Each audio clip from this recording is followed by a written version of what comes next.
have to do some grocery shopping today, and of course, we're going to do this as a budget haul. So let's choose our budget, and it's $72. About $72 to work with at the grocery store.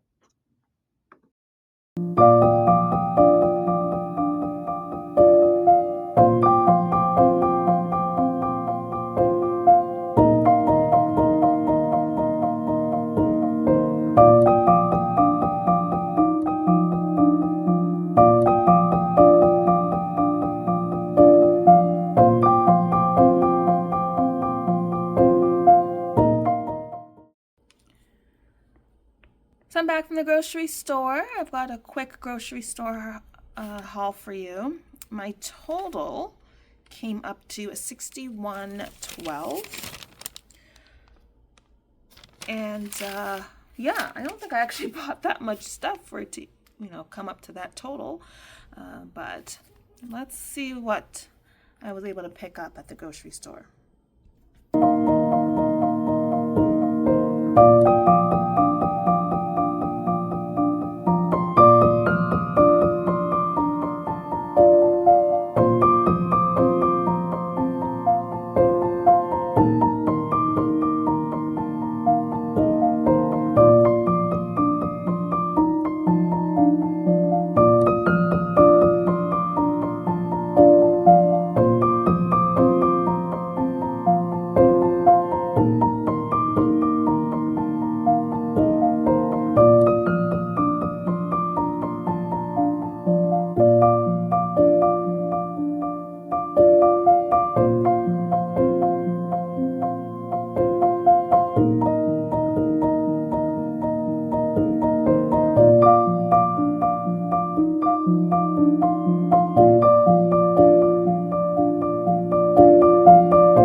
I'm the kind of person that has to break my days up in parts, in action and rest, because of my chronic condition. So after I do something like grocery shopping, I do have to give my body enough time to actually rest and recoup. I also had treatment today, so I'm even more worn out than usual. So I'm just going to have a nice bubble bath and allow my body to really rest and recuperate.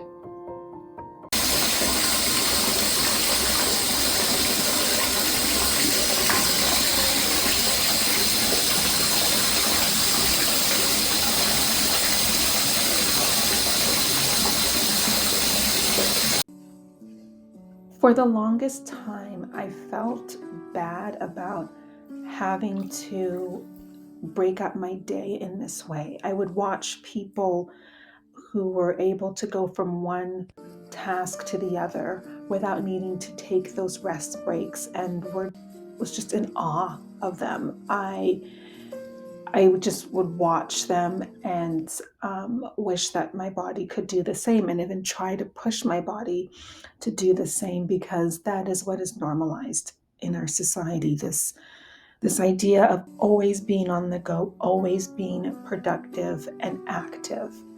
And so I would want to push myself and do more than my body could actually handle, and then of course end up paying for it physically. And so it took me a little while to really come to terms with the fact that that isn't how my body operates, and it doesn't need to be. I had to stop trying to create a version of myself that doesn't actually need to exist. I don't need to be constantly active in order to be productive. I still get things done. I'm just doing it at a different pace than someone who doesn't have a chronic condition. And I think that's really important when you're building a relationship with your body, to understand your limitations, but not necessarily see them as flaws. It's just differences. My lifestyle is going to look different from other people out there. But it did take me a little while to sort of get to this point. And I will admit there are times when I slip back into the mindset of needing to be more active, feeling a sense of guilt because I'm resting instead of doing. And I think what that really is deeply rooted in is this feeling as though other people are disappointed in me for not keeping up, which I know isn't always the case. A lot of people are actually quite compassionate and understanding that when you have a condition, your body is going to function differently than the average person. But I have personally experienced times when people were disappointed and they either subtly or overtly let me know that. And so sometimes I think those memories come back, and then the feelings attached to the memories affect my behavior, and I end up pushing myself past the point where my body can actually handle it. And it really only affects me. It affects me negatively. So I really try and stop myself from doing that and just remind myself this is your life story and you get to write it the way you want. And in my life story, in my lifestyle, I do need those rest breaks um, to be part of my day. Yes, I love to be active and on the go, but not to the point where I'm hurting myself as a result.